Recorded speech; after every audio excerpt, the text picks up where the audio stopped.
Hello, my name is not Engee. Today's topic is urinary retention. Let's look at the pathophysiology of urinary retention. In urinary retention, the body is unable to completely empty the bladder, and this results in a high post-void residual volume. Urinary retention is caused by urethral obstruction or bladder paresis. Is associated with prostate enlargement, such as with benign prostatic hyperplasia (BPH) or urethral trauma, such as strictures. Both of these cause a urethral obstruction. Anesthesia can cause acute bladder paresis, whereas neurologic conditions such as stroke or spinal cord injury can cause chronic bladder paresis. Finally, certain medication such as anticholinergics and opioids can cause urinary retention. These medications prevent chemicals from binding to receptor sites, which prevents the bladder from contracting properly and releasing urine.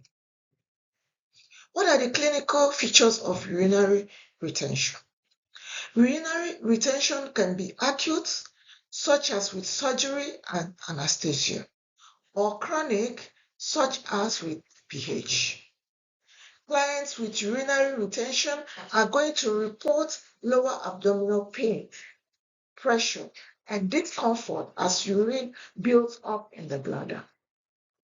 If urinary retention is caused by obstructions, such as with BPH, clients are going to strain to void. Whether clients are straining to void or nothing is coming out, or there is paresis and the client is not aware of the need to void, there's going to be decreased urine output. In both cases, the bladder is going to eventually overflow. Think of it like a container. The urine is going to keep being produced by the body, but it's not going to have anywhere to go, and it's going to leak out as overflow incontinence. As previously mentioned, these clients are going to have urine left in the bladder, but these clients are going to feel they still need to go to the bathroom even after they have already went.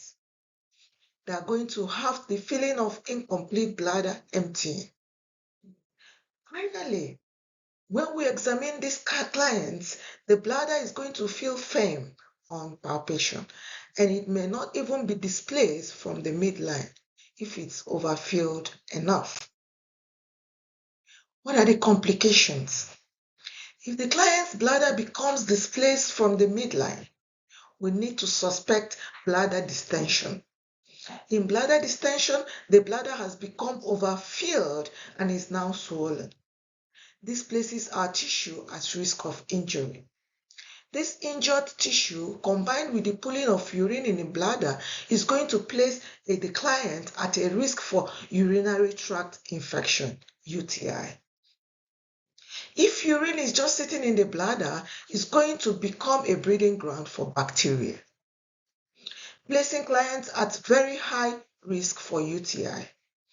As the infection grows, it can travel up to the ureters into the kidney, causing pyelonephritis.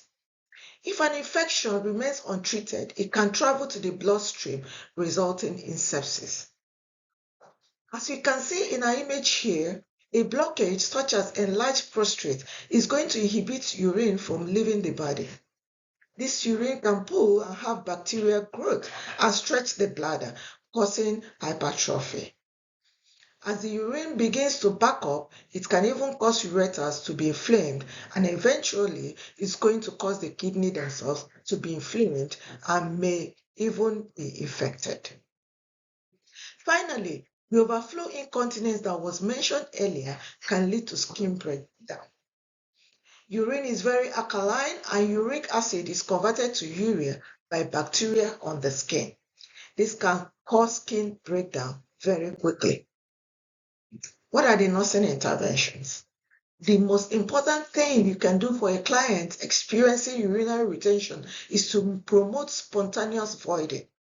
We need to get the urine out of the body and the bladder contracting properly. As the nurse, you need to assist the client to use the bathroom or bedside commode or urinal. Even if the client says they don't need to go, they should be encouraged. Additionally, it's very important to provide privacy. A client may feel weird or embarrassed about urinating in front of the nurse. So close the bathroom door or draw the curtains while they are attempting to urinate.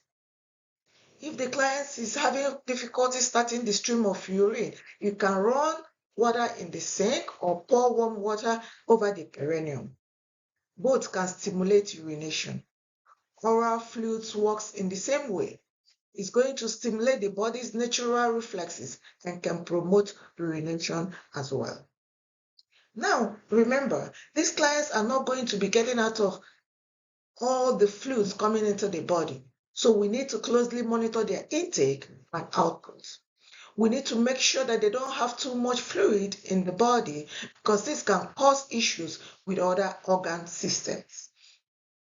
A bladder scan should be performed before and after a client voids. We want to assess the volume of the urine in the bladder. A normal post-void residual or PVR is about 50 to 75 milliliters of urine. But remember, for this client, it's going to be at about a list of 100 milliliters of urine. Finally, if clients are completely unable to void and there is a large amount of urine in the bladder, intermittent urinary catheterization may be indicated. Remember, this is a sterile procedure and should only be done when absolutely necessary. We don't want to introduce any bacteria into the client or increase the risk of urinary tract infection further. This ends the today's topic. See you next time. Bye.